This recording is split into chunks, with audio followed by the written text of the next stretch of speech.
లక్ష్మీదేవి కొలువు ఉండాలి, లేకపోతే ఐశ్వర్య ప్రాప్తి ఎక్కువగా ఉండాలి అంటే దీపారాధన ఎలా చేయాలి? బాగుందమ్మా. ఇక్కడ లక్ష్మీదేవి ఇందా మనం చెప్పుకున్నట్టుగా లక్ష్మీదేవి ఇంట్లో కొలువు ఉండాలంటే ఇంట్లో ముందు శుభ్రంగా ఉండాలి.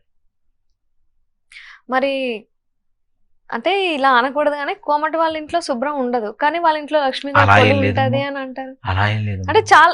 అందరిని అనను నేను. కొంచెం మంది అది అది కొంతమంది. కానీ నిజంగా వాళ్ళు దేవుడికి పూజ చేసేటువంటి విధానం చెప్పాలి అంటే రాక్షస భక్తి అని చెప్తా వాళ్ళని చెప్తే. అవును. రావణాసుర కవిగులు అంటాం కదా, అట్లానే రాక్షస భక్తి ఉంటుంది. చేస్తే ఎలా ఉంటుంది? రావణాసురుడు అభిషేకం చేస్తే ఎలా ఉంటుంది? మొత్తం ఇలా పోసేస్తూనే ఉంటాడు కదా. అలానే వాళ్ళది కూడా రాక్షస భక్తి, అంటే అంత గొప్పగా ఉంటుంది వాళ్ళ భక్తి.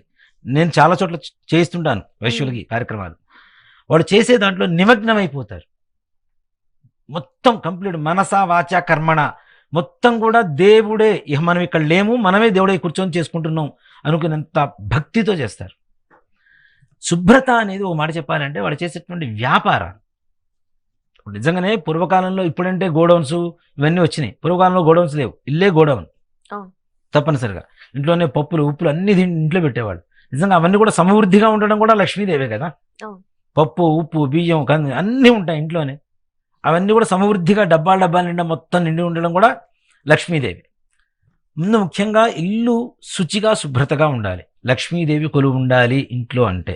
ఉమ్. రాత్రిపూట తిన్న కంచాలు ఉంటాయి చూసారా, ప్లేట్స్ గిన్నెలు కడకుండా సింకులో పడేసి పొద్దున్నే పోయి తోగుతుంటారు చూడండి. ఉమ్. దానంత పరమ దరిద్రం ప్రపంచంలో ఇంకోట్లేదు. బయట పడేసి వస్తుంటారు, లేదంటే వాష్ ఏరియాలో. అవును. ఎప్పుడు కూడాను రాత్రిపూట తిన్న కంచాలు కానీ గిన్నెలు కానీ రాత్రికి రాత్రి తోమేసి శుభ్రంగా పక్కన పెట్టుకోవాలి. లక్ష్మీదేవి నివాసం ఉండడానికి ఇదొక కారణం. ముఖ్యంగా ఇంట్లో ఇల్లాలు నవ్వుతూ ఉండాలి. అసలు లక్ష్మీ స్థానాలు ఎక్కడ చెప్పారు? ఇంట్లో ఇల్లాలు ముఖంలోనే చెప్పారు ముఖ్యంగా. అవునా? రాత్రిపూట పడుకొని పొద్దున్నే లేచిన తర్వాత మనం మొహం కడుక్కొని బొట్టు స్నానం చేసి ఇన్ని బొట్లు పెట్టుకోవాలి ఇలా ఏం కాదు. కుంకుమ బొట్టు మనం మొహం కడుక్కోగానే బొట్టు పోతుంది కదా. ఇప్పుడున్న వాళ్ళు ఏం చేస్తున్నారు, అదే కంటిన్యూ అయిపోయి స్నానం అయిపోయిన తర్వాత అప్పుడు మళ్ళీ అద్దం ముందు నుంచి బొట్టు పెట్టుకొని అప్పుడు పూజ చేస్తున్నారు. బొట్టు లేకుండా భర్త చూడకూడదు. తన భార్య ముఖాన్ని బొట్టు లేకుండా భర్త చూడకూడదు ఎప్పుడు కూడా. అలా ఉండడం కూడా అలక్ష్మీకారకం అనే చెప్తారు. భర్త అనారోగ్యానికి కూడా కారణమవుతుంది. అది అలక్ష్మీకారకం అవుతుంది. ఇట్లాంటి చోట లక్ష్మీదేవి ఉండదు. అవునా? అలాగే ఇంట్లో చీటికి మాటికి తిడుతుంటారు. ఎలా అంటే నీ దుంప అంటే పిల్లల్ని నుజావా ఇట్లాంటి అశుభమైనటువంటి మాటలు మాట్లాడుతుంటారు. ఇది కూడా అలక్ష్మీ నివాసానికి కారణమవుతుంది. లక్ష్మీదేవి ఉండకపోవడానికి కారణమవుతుంది. ఇలాంటివన్నీ చేయకుండా ఉండాలి ముఖ్యంగా ఇంట్లో లక్ష్మీదేవి ఉండాలంటే. అవునా? అలాగే దీపారాధన చేయడానికి ఒకటే విధానం చెప్పారమ్మా, 100 రకాలు చెప్పాల. మంత్రం సాధ్యం త్రివర్త్ సంయుక్తం వన్నినా యోజితం ప్రియం గృహాణ మంగళం దీపం త్రైలోక్యం దివిరాపహ అని ఈ దీపారాధన వెలిగించేటప్పుడు మంత్రం ఉంటుంది. అవునా? సాధ్యం త్రివర్తి అంటే అంటే ఏంటి? 3. సంస్కృతమైనా ఇంగ్లీష్ అయినా త్రీనే. సంస్కృతంలో త్రీని అంటారు, ఇంగ్లీష్లో 3 అంటాం కదా. అట్లానే త్రివర్తి 3 ఒత్తులు వేయమని చెప్తున్నాడు. 3 ఒత్తులా? 3 ఒత్తులు. 2 ఒత్తులు వేస్తారు కదా సర్వసాధారణంగా. భార్య భర్త ఇద్దరని 2 ఒత్తులు వేసి కొత్తగా వింటున్నా అయితే మళ్ళీ భార్యాభర్తలు చెప్పి 2 ఒత్తులు వేస్తారని చెప్పి నేను విన్నా. లేదు 3 అసలు అంటే మంత్రంలోనే ఉంది కదా నాన్న.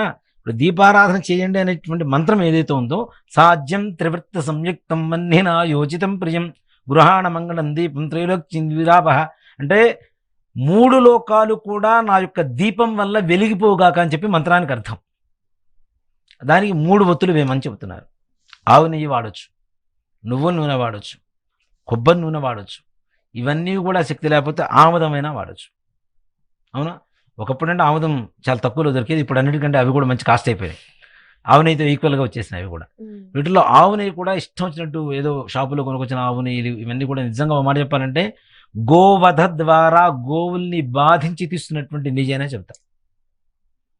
ఆవులో ఈ ఫ్యాట్ ఉంటుంది కదా, ఫ్యాట్ని కరిగించి నెయ్యిగా తయారు చేసి అమ్ముతున్నారు బయట షాప్స్లో. అది మహాపాపం కదా. అలా లేనప్పుడు కనీసం నువ్వుల నూనె, ఈ నువ్వుల నూనె ఇట్లాంటి వాటి అసలు దీపారాధన కూడా ఎందుకు చేస్తాం అనేది ఒక శాస్త్రానికి వస్తే నూనె ఏదైతే ఒత్తి వేసి నూనె వేసి వెలిగిస్తామో ఆ ఒత్తి ద్వారా వచ్చేటువంటి పొగ ఉంటుంది కదా, ఆ పొగని ఎవరు పీలుస్తారు? యమధర్మరాజు తీసుకుంటాడు. నిజంగా అనారోగ్య సమస్యలు లేకుండా ఆ ఒత్తి నుంచి వచ్చినటువంటి పొగని పీల్చేసి ఆయన ఆనందపడి వెళ్ళిపోతాడు అక్కడి నుంచి. అంటే ఇంట్లో అనారోగ్యాలు లేవు, ఆరోగ్యంగా ఉంటారు. కాబట్టి 3 ఒత్తులు వేయాలి తప్పనిసరి. ఖచ్చితంగా 3 ఒత్తులు వేయాలి. ఒత్తులు వేయాలి, వేసి దీపారాధన చేయాలి.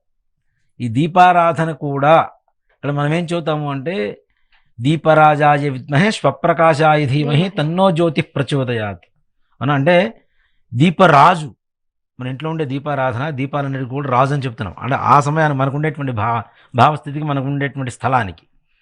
అట్లాంటి దాన్ని మనం తప్పనిసరిగా చాలామంది ఊరికి దీపారాధన చేసి వదిలేస్తుంటారు.